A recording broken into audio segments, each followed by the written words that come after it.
वज़ीर आज़म शहबाज शरीफ और वज़ीर ख़जाना इसहाक़ डार के दावे और वादे धरे के धरे रह गए हैं। आज IMF के वफ्द को पाकिस्तान से गए 40 दिन हो गए हैं, लेकिन अभी तक IMF से स्टाफ लेवल मुआहिदा नहीं हो सका है, क्योंकि अब IMF ने अवामी सतह पर वादे कर दिया है कि स्टाफ लेवल मुआहिदे के लिए दोस्त ममालिक की तरफ से फंडिंग की कमिटमेंट दरकार है। ये दावा भी दिसंबर से इसहाक़ डार साहब कर रहे थे कि सऊदी अरब से इजाफी फंड्स मिल जाएंगे, मगर वो भी मौसूल नहीं हो रहे हैं। हमारे साथ मौजूद हैं शहबाज राना। शहबाज राना, बहुत शुक्रिया। शहबाज राना, समझा जाए कि अब 40 दिन बाद कोई मुश्किल ही हो गया स्टाफ लेवल मुआहिदा, या फिर अभी भी कोई उम्मीद है, या हुकूमत कोई ऑप्शन भी देख रही है जिसकी कोई उम्मीद है? जी बहुत शुक्रिया आपका शाहज़ेब साहब। पहले जो इनके 2 हफ्ते थे IMF की टीम के यहाँ से वापस जाने के बाद, लगता ऐसे था कि हुकूमत पाकिस्तान बहुत संजीदा है और उसकी पूरी कोशिश है कि किसी तरीके से जो IMF के साथ स्टाफ लेवल एग्रीमेंट भी हो जाए और बोर्ड की मीटिंग भी हो जाए, पैसे आ जाएं।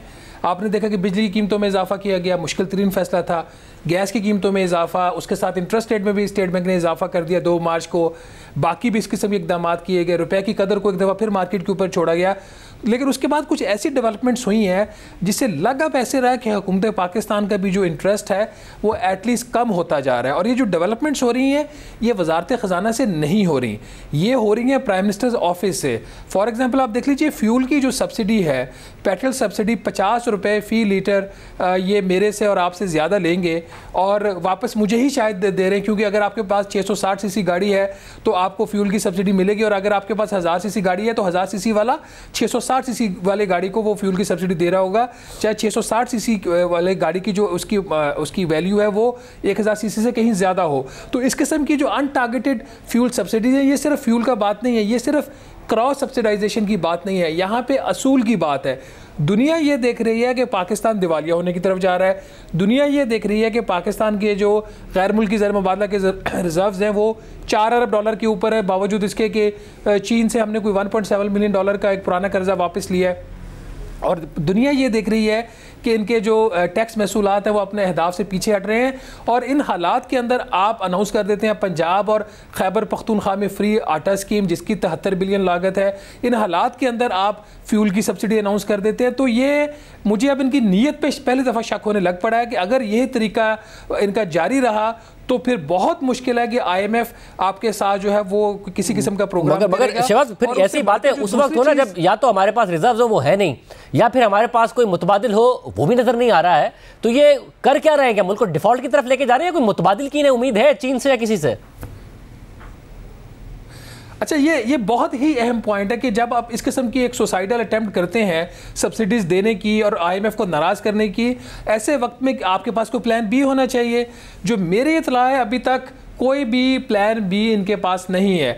और प्लान बी हो कैसे? जितने भी आपकी रीजनल कंट्रीज़ हैं वो देख रहे हैं कि पाकिस्तान एक दफ़ा फिर फिस्कली जो है ना वो इररिस्पॉन्सिबली बिहेव कर रहा है, तो कोई आपके ऊपर क्यों ट्रस्ट करेगा?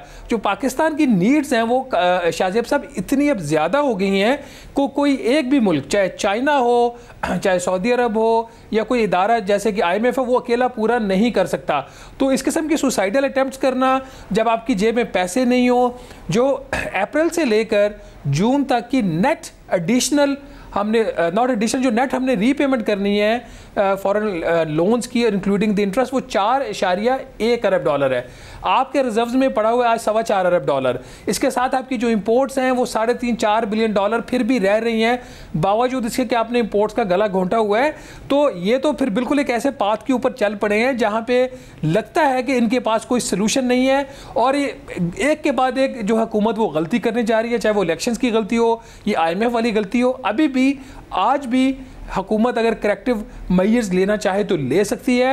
मैं ये बात बारहा कह रहा हूँ कि हुकूमत के पास कोई रास्ता नहीं है सिवाय IMF के, और हुकूमत के पास कोई रास्ता नहीं है सिवाय डेट रिस्ट्रक्चरिंग के। तो जितनी जल्दी ये हुकूमत अपने जो हकायक है इनको मान ले उतना ही ये अच्छा होगा। बहुत शुक्रिया। सूरत हाल बता रहे थे शहबाज राना। हुकूमत की कोई सिम नज़र नहीं आ रही है, और जिस सिम में मुल्क जा रहा है हुकूमत नहीं लग रहा है कि उसे निकाल सकती है। IMF का स्टाफ लेवल मुआहिदा बार बार दावों के बावजूद अभी तक नहीं हो सका है।